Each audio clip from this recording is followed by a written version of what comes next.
నాగార్జునసాగర్ సమీపంలోని నెల్లికల్ లిఫ్ట్ పనులు మాజీ ఎమ్మెల్యే నోముల భగవత్ రైతులతో కలిసి పరిశీలించారు. పనుల పురోగతిని సమీక్షించి రైతులతో మాట్లాడారు.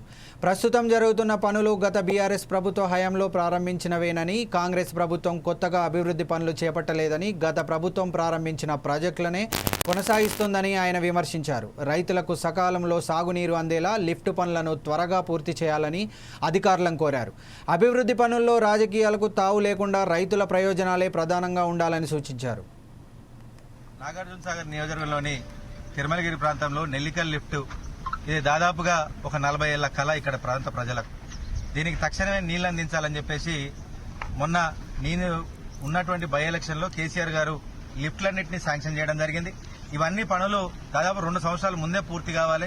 నేడు ఇప్పుడు ఉన్నటువంటి పరిస్థితి ఏంటంటే మోటార్లు వచ్చినాయి, లిఫ్ట్లు వచ్చినాయి, ప్రతి ఒక్కటి పైపులు రెడీ ఉన్నాయి. కానీ ఒక ఫారెస్ట్ పర్మిషన్ కేంద్ర ప్రభుత్వం నుంచి వచ్చింది, రాష్ట్ర ప్రభుత్వం నుంచి ఈ పర్మిషన్ రావాల్సిందిగా ఇక్కడ ఉన్నటువంటి స్థానిక అధికారులు తెలియజేయడం జరుగుతుంది.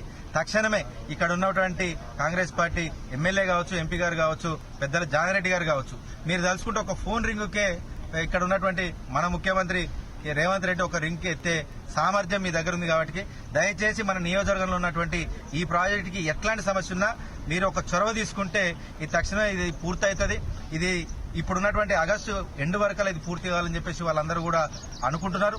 ఈ ఆగస్టు ఎండ్ వరకు నుంచి మనం ఏదన్నా పర్మిషన్లు కొంచెం ముందు వెనక్కైనా కానీ మాక్సిమం మార్చి వరకైనా ఈ ప్రాజెక్టు వాళ్ళకి అందియడానికి కూడా ఇక్కడ అధికారులు కూడా చిత్తశుద్ధిగా పనిచేయడానికి సిద్ధంగా ఉన్నారు. మా పార్టీ నుంచి ఒక ప్రతిపక్ష పాత్రలో ఉన్నా కానీ మీకు ఎట్లాంటి ఊర్లలో ఎట్లాంటి ఇబ్బందులు ఉన్నా, అక్కడ ఎవరైనా ఇబ్బంది పెడుతున్న పైప్ లైన్ కి మా బీఆర్ఎస్ పార్టీ పక్షాన కూడా మేము ముందుకు వస్తాం. ఖచ్చితంగా వాళ్ళందరినీ కూర్చోబెడదాం. గ్రామ సభలో మేము కూడా పాల్గొంటాం. అందరం కలిసికట్టుగా 40 ఏళ్ల కలగా మిగిలిపోయినటువంటి ఇక్కడ నెల్లికల్ ప్రాంత ప్రజలకు మనం తక్షణం నీళ్లు అందించాల్సిన బాధ్యత రాజకీయ నాయకులుగా మన మీద ఉంది. కాబట్టి మీరందరూ సహకరిస్తారు. తక్షణమే ఇక్కడికి వచ్చి ఒకసారి ఇక్కడ అన్ని కూడా సమీక్షించి మాతో పాటు కలిసి వచ్చి ఇక్కడ ప్రాంత ప్రజలకు నీళ్లు అందించే విధంగా అందరం కలిసికట్టుగా పనిచేద్దామని చెప్పేసి మరొకసారి తెలియజేస్తూ సెలవు తీసుకుంటూ జై తెలంగాణ.